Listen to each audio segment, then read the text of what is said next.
Welcome to those of you watching on YouTube. This is Blowing Smoke with Twisted Rico. I'm your host, Steve Riccardo. If you want to hear this entire show with intros, outros, and music, please go to Apple, Spotify, iHeartRadio, Amazon Music, or wherever else you watch or listen to podcasts. Please welcome to the show, Chris Pearson. Hey there. Um, how you doing? Not too bad. I think this is the first podcast I've ever done. Really? Yeah, Wow. Wow. Well, I'm yeah. honored. I'm honored. I think have we seen each other since Pittsburgh? Because I couldn't remember. I I don't think so. So I the don't think last time we so. saw each other was 2018. Yeah, Wow, something like that. time. No, it was way before then. What, Pittsburgh? Yeah. Yeah. Anyways, that was probably like 2012 or something like No, that. I was there from 2013 to 2019. So Okay, maybe 2015, somewhere around yeah, there. maybe. I do remember we had fun though. Yeah, went to Permantes. Yeah, permanent. Where else do you go in Pittsburgh, right? Um, I want to talk to you about Spiller, but I want to go back first, a Yeah. little ways back. You guys have a fantastic new EP. The only thing I'm confused about is it says 4-song EP, and I got 5 songs. I don't know if I got a bonus track or what, but If you read the fine print on our Bandcamp page, it says full download comes with a bonus track. I guess I didn't read the fine print. But you Always folks, read the fine print, yeah, Steve. you folks out there listening, though, it's really good EP, and we're going to talk about it in a minute. Now, I know you went to Framingham State, and we have a lot of Yeah, mutual friends from that yeah, era. And yeah. of course, we're both alumni of WDJM, which we'll talk about in a minute. But And we were both music directors. wow, yes, we were. That's right, and we are going to talk about that. But I want to know where you grew up and when you started listening to music, and if you remember what you first started listening to when you got into music. Oh yeah. Well, I mean, I grew up on the Cape. I grew up in Harwich. You did. Yeah. Well, that's And funny because I had Cliffhanger from the Freeze on, and we were talking about guys from the Cape, man. He didn't mention you though. I didn't know you were well, from the he Cape he is either. going to shoehorn nicely into a story I'm going to tell you about listening to music and growing up on the Cape. I was into like Queen and Boston and stuff like that. And then I started kind of hearing things. And watching shows like Night Flight on cable, and I'm like, what is this other stuff that's going on? And I remember getting into the Police, and I was like, oh, this band's really good. And so here's the Cliffhanger story. He used to work at a record store in Hyannis called Baskerville's that was in the old Kmart Plaza off of Route 132. Anyway, I went in there one day to get the second Police album, Regatta de Blanc, which had Yes, just come yes. out. And he was working behind the counter. I didn't really know him. I kind of knew of him, but I didn't put two and two together that he was in the Freeze or anything at that point. And I put the record on the counter, the Police record, and he put it behind the counter and then handed me the first Ramones record. And he says, "No, you want to get this." Come on. and Wow. and that just kind of blew my head open. I did wind up getting the Police record also, but yeah, he turned me on. He told me to buy the first Ramones record, and pretty much from there it was all downhill. What year would you say that was? Oh God, that was probably, well, what year did Regatta de Blanc come out? Probably I'm gonna say 79, probably Wow. 79, something like that. So the Freeze just might wasn't even really a band. They were just getting started, That maybe? I Yeah, and then I realized who he was, because then they went and put out that single they had, I Hate Tourists, Yeah. which was like an anthem to us Cape kids. Oh, I'm sure it was. And you mentioned Boston too. I mean, you got Boston and the Freeze. Right. Yeah. Um, Yeah, so it's kind of a funny, like closed circle, you know what I mean? It's like, and then I actually many years later I saw him at a replacement show, and he didn't really, I don't think he knew who I was, but I went up to him and I said, "Hey man, I just want to say thank you for warping my mind, like, early on." And I told him the story. He had completely forgotten, but he had a good laugh. Now, did he know about Green Magnet School at that point? No, I see. That's what I mean. I don't think he knew I was Who you in were? Green Magnet Right. School. Yeah, but then again, while the replacements were still around, that was still kind of early days for GMS. Yeah. So yeah. Yeah. Um, Um, what made you interested in the police? Was it Sting? Was it the no, I think I saw them on Night Flight again. Like, uh I think I saw a video that might have been taken from like Erg a Music War or something like that, that compilation. And and it's funny because I'll be honest, I don't think that band has aged well. Like I listen back to them and I'm like, yeah, yeah, like Yeah. anyways. I got to meet Sting because I worked at A&M, so I worked Oh, on a right. few 10 Summoner's Tales and the record after that. I never was really that huge of a Police fan, you know? I mean, I liked the Right. first couple of records, but, Next to You, I actually like Juliana Hatfield's version of the Police songs better than the Police songs. I don't know if you heard her record. No, I haven't. She did a whole record of Police covers. It's really good. Oh, really? Check I it out. actually used to live beneath her in Inman Square for a year. You didn't live in the buildings next to the S&S Deli, did you? I did for a brief period of time.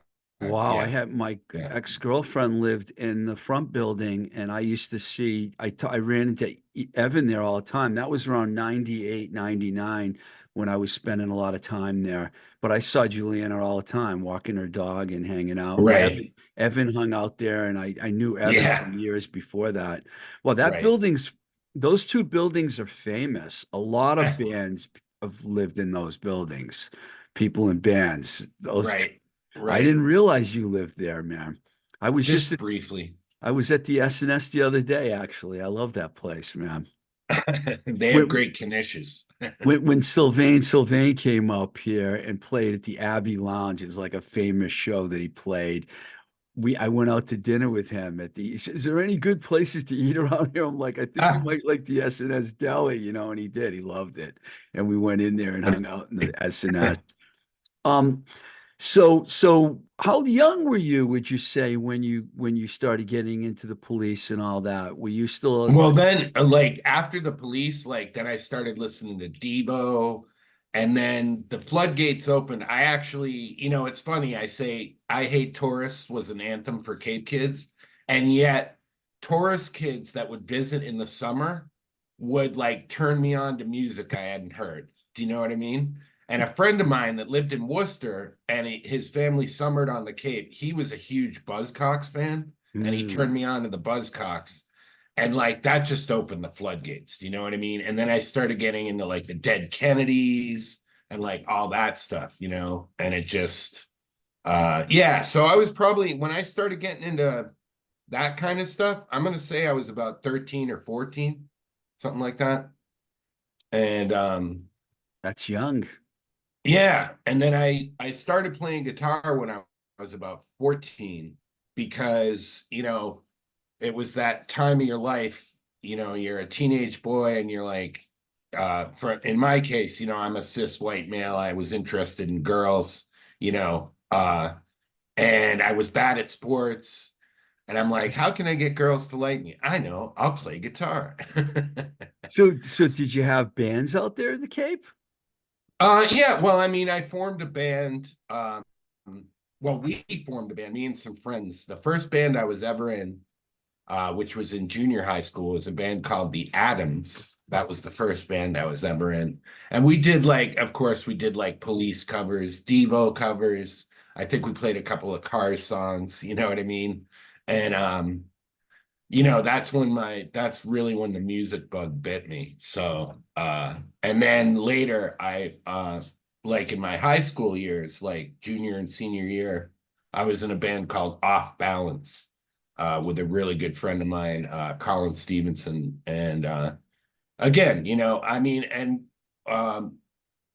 doing a lot of covers, again, like Devo, I think we covered The Clash, The Dead Kennedys, but we wrote our own songs about our, being hard put upon bag boys at Angelo's Supermarket in Harwichport.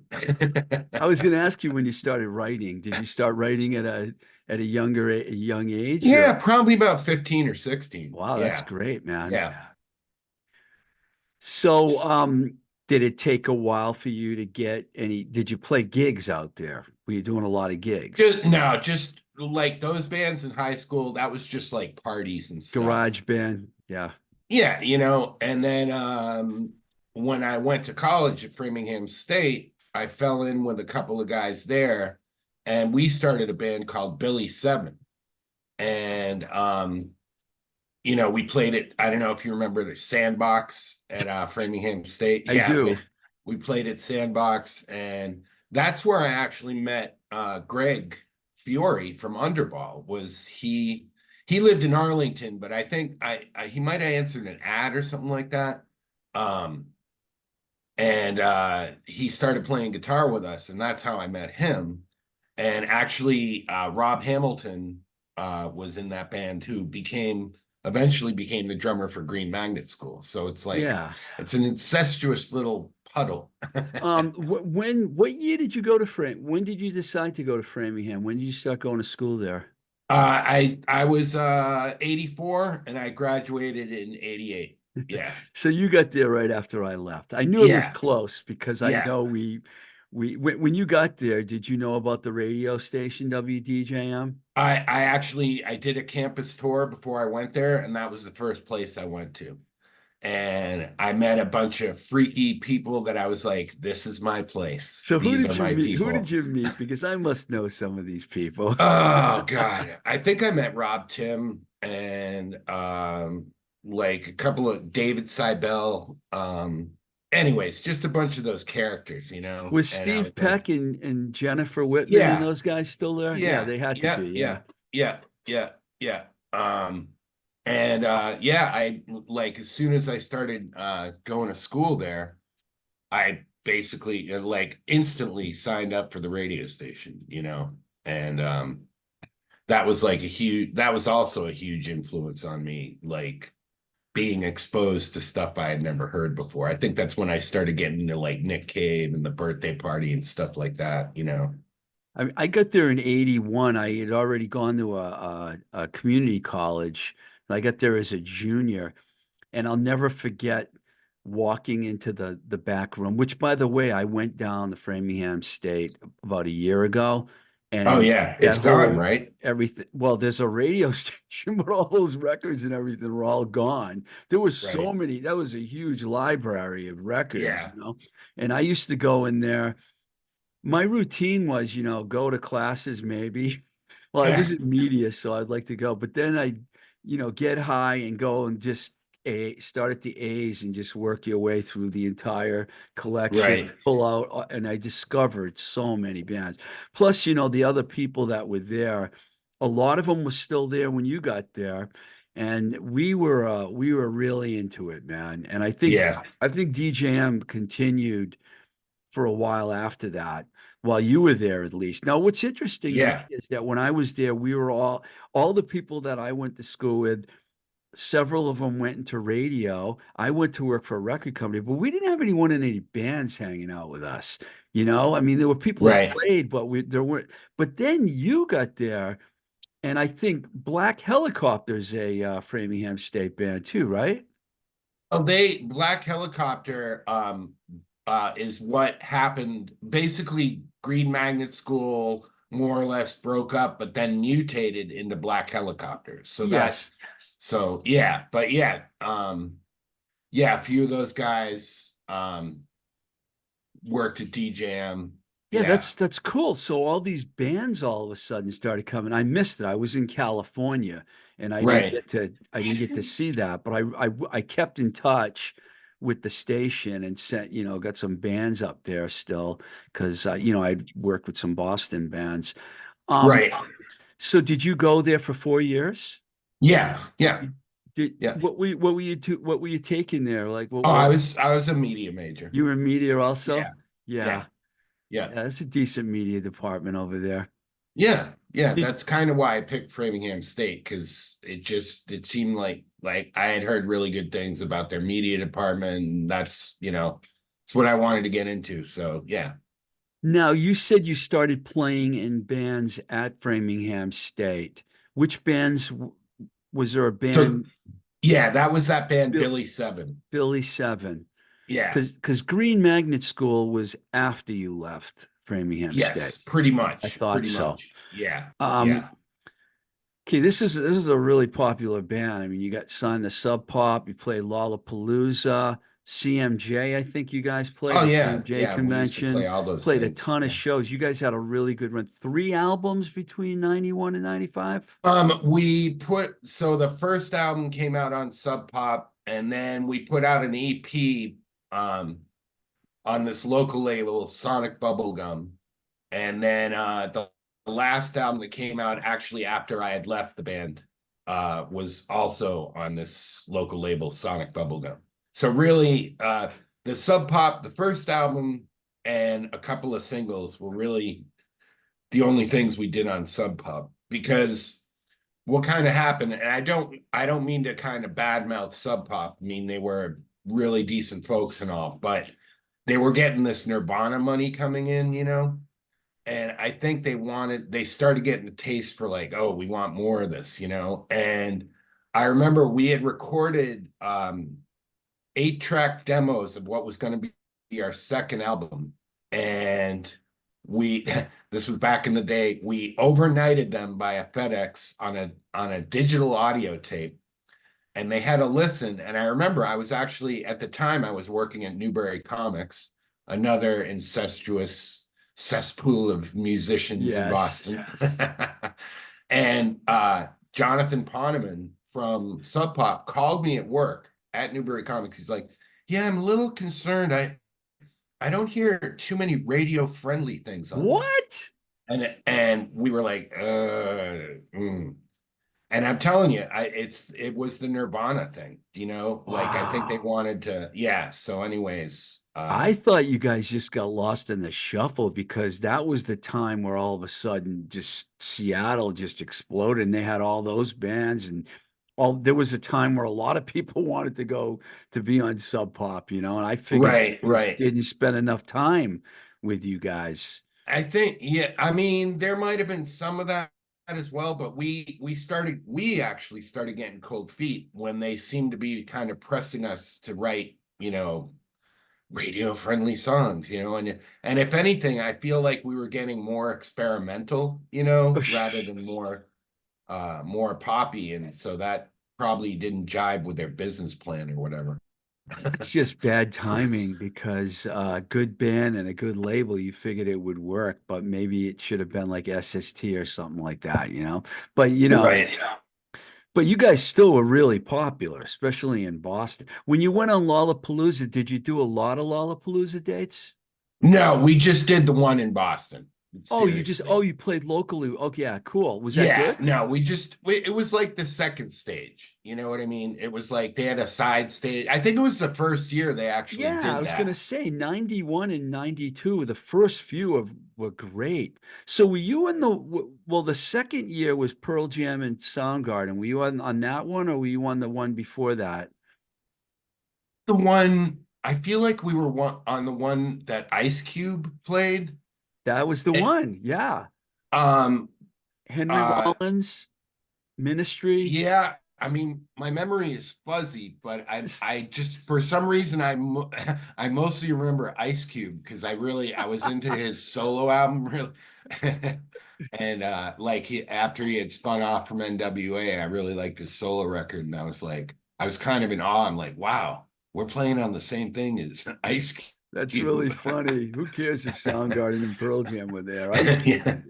Yeah, well, I get the first two, I start jumbling them together, Jane's and It was just they were good. Right. Lollapalooza was definitely one of my favorite, you know, kind of those festival kind of tours that were happening back then. The Warp Tour was good for a little while, but then, yeah, I don't know. And I got stuck on the Horde tour too, because Oh, Blues really? Traveler was an A&M Ouch. band, so I got to go to a bunch of those. So, so you actually left Green Magnet School before the band ended. I didn't realize that. Yeah, I left in 1994. You Yeah, did. yeah. For, shall we say, personal health reasons.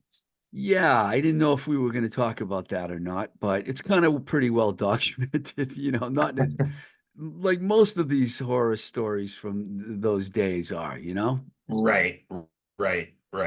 And yeah, and I basically stopped music, doing music altogether, kind of dropped out for a few years.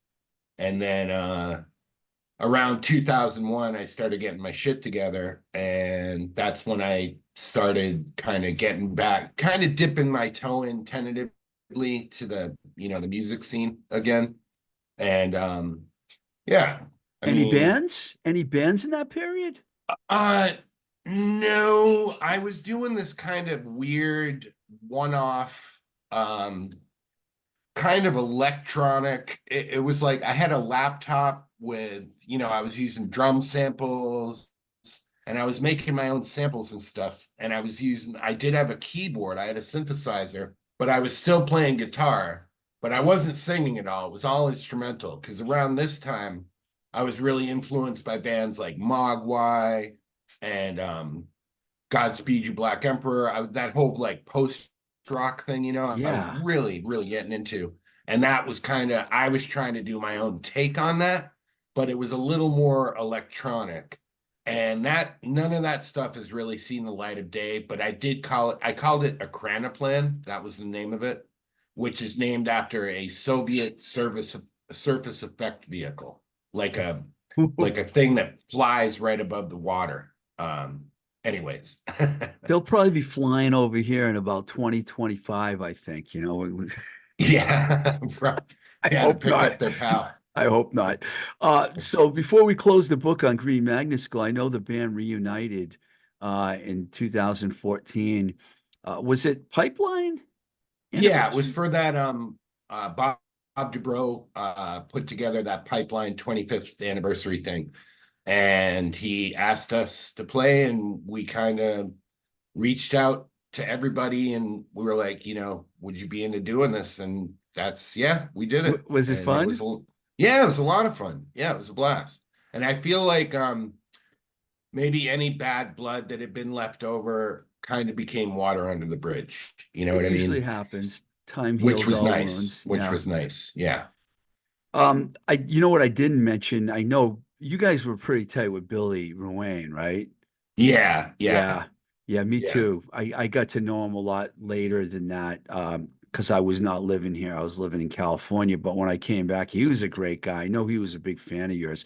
You guys have a Yeah. lot Billy of helped us a tremendous amount. Yeah. Green Magnet Fanny. School is a really popular band. I mean, a lot of people thought you guys were like, because you guys were really, you had the noise, but you also had a little bit of like, you had the song Windshield. There were some Yeah. songs in there that were really cool. But it's cool. Well, I just wanted to go through all that because I don't want to just ignore that. No, I appreciate that. And I will say, and kind of the interim, like, so before I wound up doing the Spiller thing, for a brief period of time, this is now about maybe 8 years ago, I actually was playing with a band called Magic Shop, and I was basically a hired gun. And I was like a second guitarist. And I thought the songs were good and stuff, if a bit derivative of bands like Brian Jonestown Massacre and Spacemen 3. But unfortunately, the guy that was the kind of the leader of the band turned out to be an absolute douchebag. So that kind of, fell. It's always good to get that kind of info out there when you're doing a podcast. Since this is your first podcast, I'll just let you know Well, that's I good. won't name names, but people will know probably who I'm talking about, I'm sure. Probably. If the other guys were here, I would have talked about Chuck's.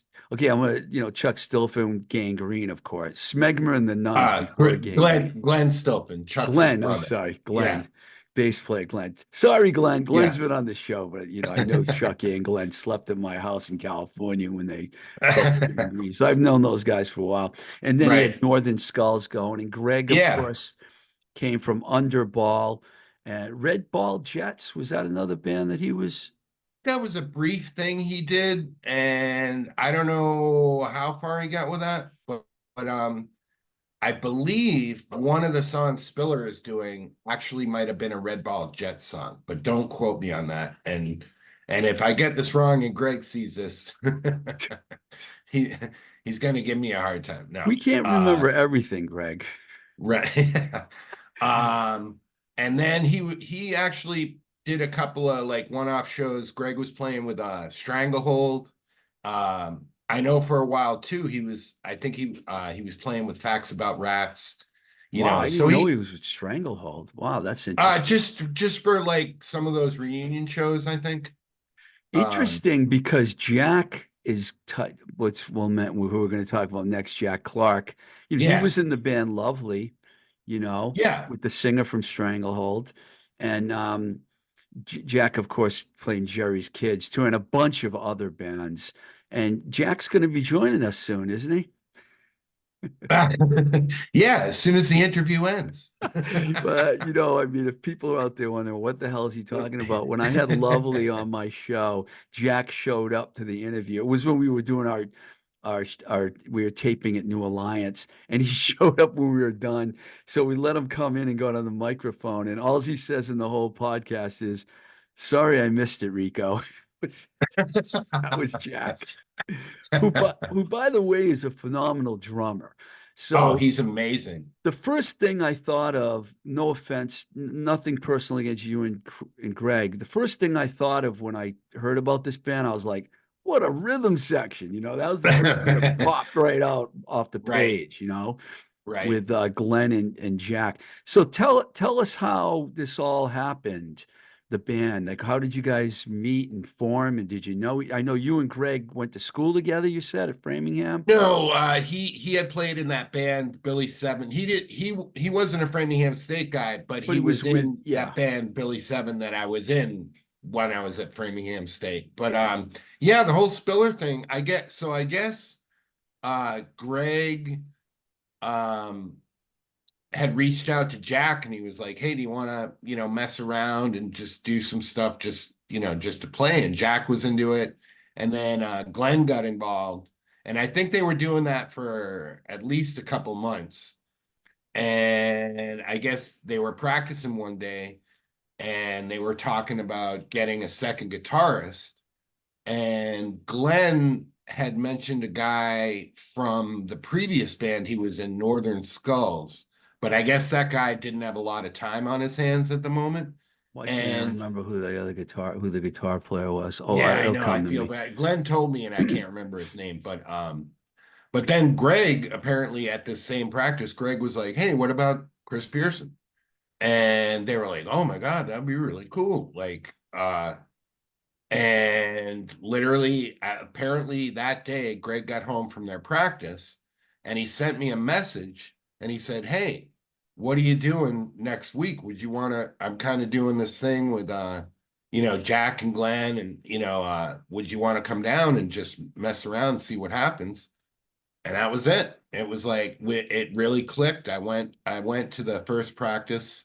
Um, and yeah, just it was like, wow, this is When was cool. this? Like, this is post 2020, obviously, right? Yeah, this was literally February of last year. So that was Oh, February of wow. 2023.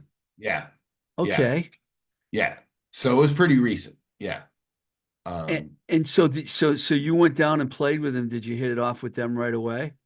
yeah, absolutely. I had never played with Jack before, and I was kind of in awe. Like, I was like, holy shit, this guy is sick. And on top of that, like, he's just the sweetest guy you could ever meet. You know what I mean? Yeah, he's a Just a great sweetheart guy. of a guy. Yeah. Um, And it's funny because I joke with my girlfriend that whenever I practice with Jack, like with Jack playing drums, I'm getting my cardio workout for the week. Yeah, I mean, I Uh, think I mentioned this to you on the phone or message or whatever. I was there at the Hardcore Reunion show in 2011, and Jack played with Jerry's Kids and DYS at that show, and he Jeez. was really good, man. He ripped it Yeah. up. He's a great drummer. And first, if you're gonna play with Jerry's Kids, you're gonna have to be you're gonna have to be real good to begin with, because that's one fast, tight band Right. right there. Yeah, absolutely. So, did they already have songs together when you got there? Yeah, Greg. So Greg's a great songwriter, and he had a few songs. Um, we did, I mean, and we still do. We do an old Underball song, but it was like that. We did a couple covers, and then Greg was kind of in the process of writing a couple of things, which have now, seen the light of day on the EP. And yeah, so I mean, they had a couple of songs. Like now we have more than we did at the beginning, but yeah, it was like it was just kind of a really loose, let's have fun. And we didn't have any designs on really, it's not like, oh, we're gonna get signed to A&M Records. And no, it's just like, hey, let's do this. And if we maybe play gigs here and there, whatever, let's have fun. And yeah, and then we decided it's like, hey, why don't we just record some stuff? And I'm going to ask you about that in a second, but I remember I found out about the band from you before you were playing a show, and I heard about it too late. Denstock. You did that oh last yeah, summer, right? Yeah. yeah, Dennis White, yeah, Yeah. yeah, So have you done any other gigs since that one? yeah. Oh yeah, we've after Denstock, we actually played the Midway in December, and Black Helicopter played with us. Oh, wow. And so because Tim was there, we pulled out Windshield to do a cover of Windshield. And Tim got up and played guitar. He got up on stage and played guitar with us, and that was a lot of fun. Nice. So it was like Nice. a little mini reunion. And then that was yeah, we played with Justine and the Unclean, very unfortunately, literally a week Yeah. before she passed away. Oh, Um, yeah, we played that place Spaces, which is actually a really great room. Have you been there in Malden? I've been hearing about it. I have not been there yet. Yeah, no, it's a great place. That's what I'm here. That's what I hear. And Definitely. then and as of now, we have three shows booked for this year so far. We are actually playing we're playing at Kodo in Salem. Yeah, Uh, good room. Good I haven't sushi. been there. I've heard great things. Yeah, I know. I can As soon as I heard we were playing there, it's almost like I don't care about the music. I just want to eat some sushi. It's a really weird place because you walk in and it's like a regular Japanese restaurant, but then there's a Right. stage, right? Like, Yeah, yeah, because that's what I I ate heard. there before I saw shows there, because Right. Richard Mars, who's a good friend of mine, Galaxy Park Studios, he's up there in Okay. Salem. So I've gone up there to see him a lot. And a few times a bunch of us got together and went over to Kodo. And I heard they're opening a new location now in Lowell. I mean, I know they do like metal and punk shows all the time. And and Popular like I was like, place. a sushi restaurant? But People, hey, bands what love it. Bands love it, and and people show up, and Salem's definitely happening. It's but that's gonna be fun. We're kind of I mean, it is and it isn't kind of gonna be our EP release party, as it were, quote unquote. But we're playing with the Long Wait, who are another kind of newish band with, I'm Daryl going to that Shepard show. and You're on that show? yeah, Oh, yeah, I'm we're going. I already told those guys. I'm friends with all those guys. I told Steven Ristine that I was going to go there, stay at Richard's house, and go to your. I didn't oh, okay. realize you were Well, on the we'll see you bill. then. Yeah, Wow, we're playing that show. they're like one Yeah. of my And favorite then bands right now. we're playing June 1st at Tavern at the End of the World in Plymouth with the Why Nots. and I should keep this somewhat quiet, but I will just say in October of this year, we're going to be opening for the Moving Targets. Ooh, another one of So my favorite bands, Kenny so Chambers. yeah, but I, that's a bit down the road. well, those are good gigs. I've seen The Long Wait twice, and I think they're the best band around right now. And I'm kind of partial to those guys because Jamie Sharapa and Mark Right. McKay. They're good. Yeah. Daryl Shepard. I mean, talk Well, about an yeah. Well, all-star and it's funny band. because I'm actually friends with Daryl and Mark through Newberry Comics, working at Newberry Comics. And I haven't seen them yet, so I'm really excited to see those guys playing in a band together. It'll be a lot of fun. Did you work at the Newberry Street store? I worked in the warehouse. Oh, the warehouse. Cool. Yeah. Nice. So I got around a bit. Like I knew people in the stores because I would do deliveries and stuff. And I got to know a lot, not just people in the warehouse, but people that worked in the stores and blah blah blah. And yeah, again, another incestuous little like it's like Richie who didn't Parsons. work at Newberry I Comics? always, Yeah. whenever I think of Newberry, I always think of Richie Parsons Yeah. because he was there for like 25 years. Right. Yeah. He was like one of the lifers. Yeah, I went And down they his Braintree store with a few bands. I'd bring bands when I worked for labels down there, because I knew he was a big fan and everything. All right, here's what I wanted to talk to you about. yeah. You guys worked with some of the best guys around. I mean, I spent a lot of time raving about Benny Grotto and Oh, Carl he's Carl Plast amazing.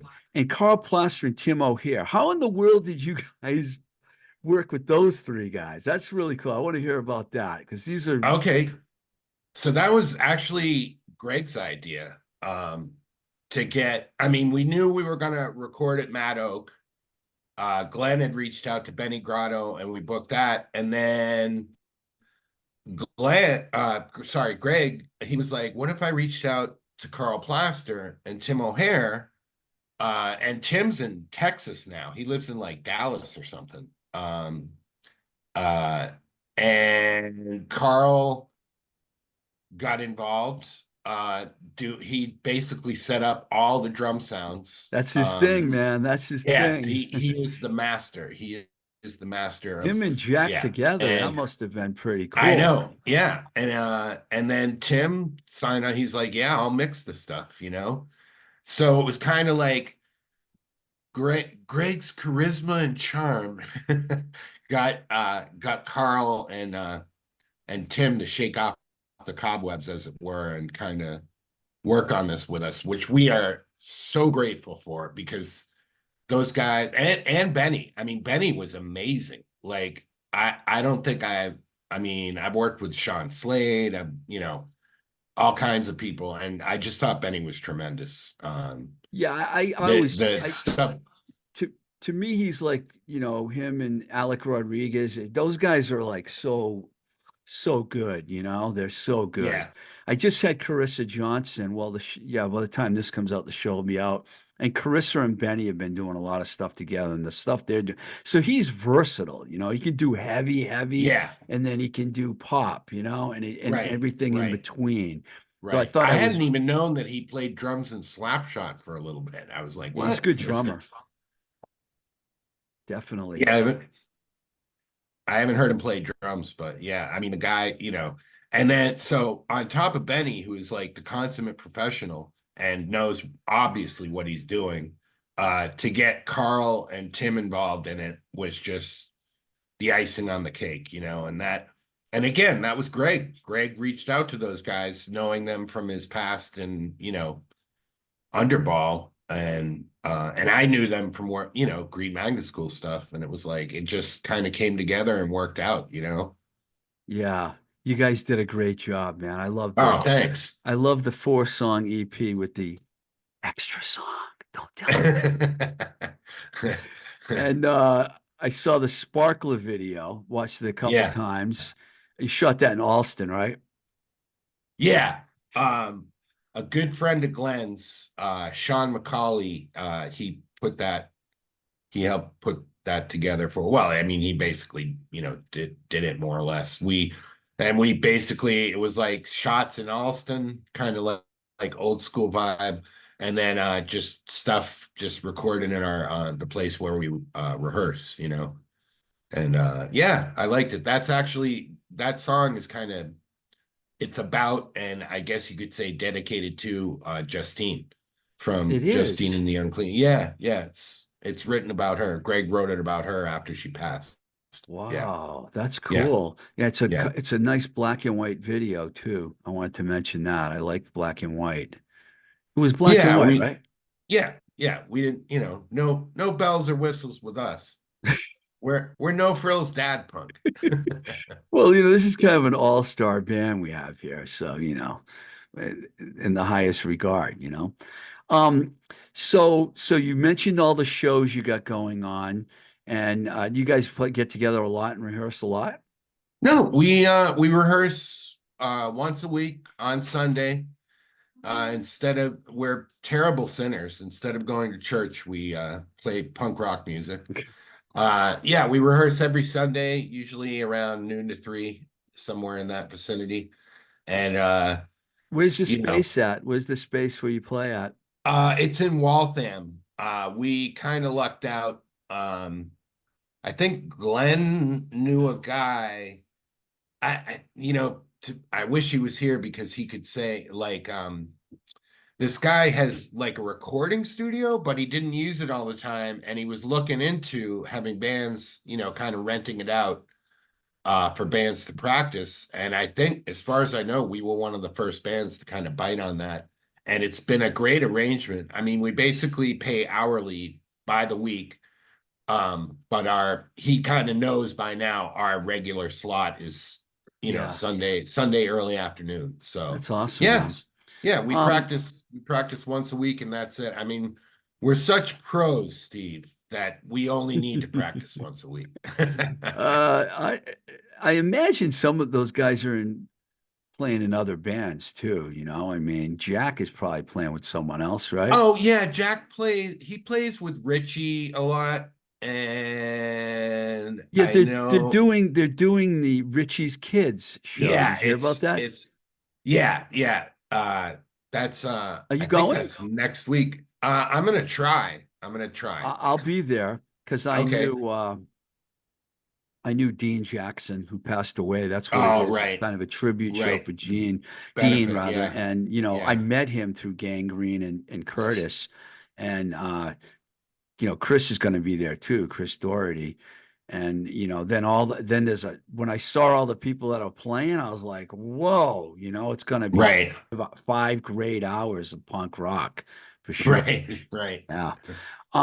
Before I let you go, I wanted to ask you about what you're listening to. I imagine that you're I'm gonna say I think you're probably a record guy like me. You listen to vinyl, right? I basically I have a confession to make.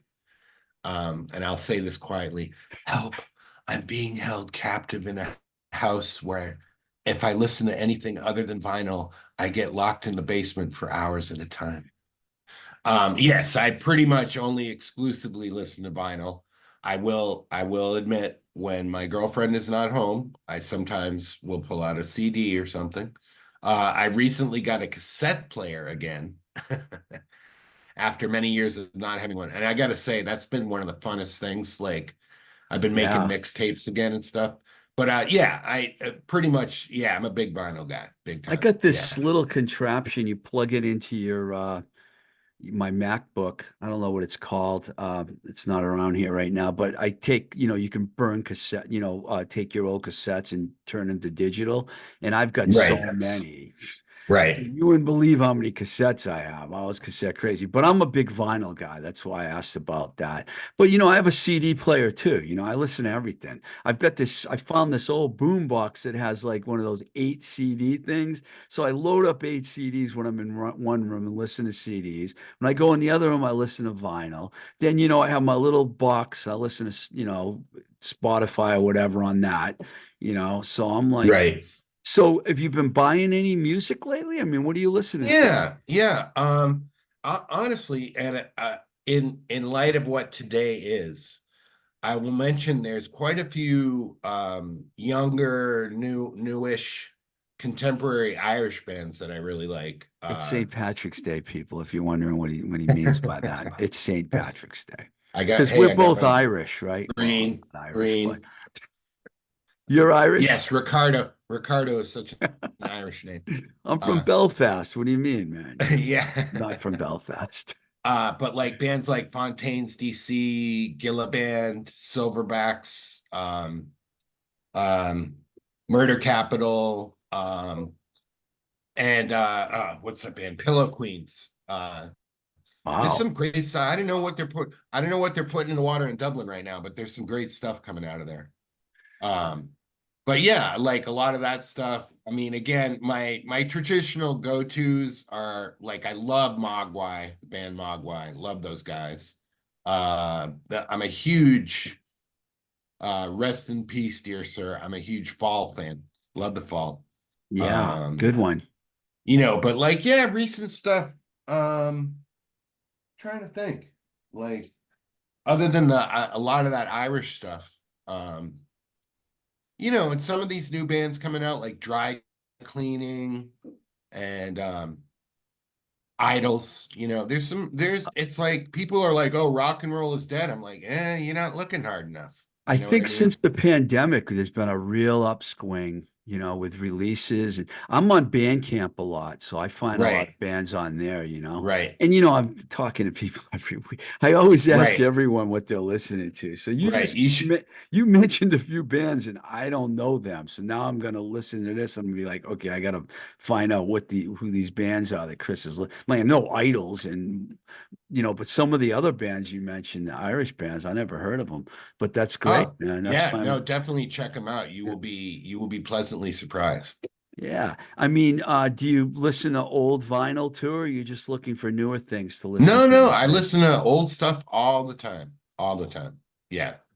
It depends on the mood. I could go from Devo to Motorhead to the Angry Samoans. Um, you know, uh, Again, Mogwai, Godspeed Yeah. You Black Emperor. I still do like that post rock stuff. Um, One thing I've been happy about recently is they've been doing those Come reissues, who to me Come were like one of the best bands that Yeah. ever came out of Boston. Um, and I like that they've been re-releasing that stuff on vinyl. Well, you're So talking to yeah. a huge Talia Zedek fan over here. Oh, So, I really hope people in Boston appreciate what a treasure she is for oh, they this do. town. They do. Like, I was a Dangerous Birds fan, when I was at oh the yeah, DJM. We were like going to see all their shows. I mean, I went to see them mostly at Storyville. They played at, I don't know if you remember right. Storyville in Kenmore Square, but went there a lot to see. And That then that Talia, un all her bands after that to Uzi, oh, you know. well, see, that's what I was gonna say. Unfortunately, Dangerous Birds were a little before my time. Like I was still in high school. And to drive up from the Cape to Boston could be an ordeal. Yeah. But so I never saw Dangerous Birds, but I did see Uzi. And so I'm really happy about that. And then of course I always liked Live Skull before Talia was even in the band. So when she joined Live Skull, I was like, oh my God, this is great. And then and then that kind of finished. But when Come came out, I was just like blown away. And I was in on the ground floor with those guys because I actually worked in the warehouse with Arthur, the drummer, who was a good friend of mine. Yeah. And I remember when he's like, oh yeah, like the first rehearsal he's like, yeah, I'm playing with Tali Zedek and Chris Brokaw. We're seeing what happens. And so I was literally there when like Come was forming, Arthur would be talking about going to these practices. And I actually saw their first show at the Middle East. And Wow. I was like, these guys are so good. And anyways, so I saw yeah. them in LA a few times. Oh, I really? love The Fighting Season, which is Talia's solo record from 2019, I think. Yeah. Completely took me by surprise, man. I didn't, because she's got other solo records that are way more popular. But when I heard that, I was like, wow, it's You heard that fantastic. band? Have you heard her band E? Have you Yes. heard E? Yeah. They blow my mind. It like the guys from Neptune Yeah. and is it karate? I Yeah. can't I think remember. she's probably, as far as she's way up on the Boston rock thing, because she's like done so much, in the as far as the underground independent music goes, Talia Zedek's unbelievable, man. She's Yeah, got such a yeah, catalog, you know. right. Yeah, I love her. You nailed it with that one with me for sure. I absolutely love her. Hey, Chris, thank you, man, Hey, coming yeah, on. thank you, Steve. It's good to see you, brother. And I can't wait to see Spiller, man. You guys sound great. I can't wait to see it live. Thanks so much. That means a lot. And I guess if you go to the Kodo show, we'll see you there. Yeah, that's going to be a good one, man, for sure. All right, Cool. dude. Thanks, All man. right. Thanks, Steve.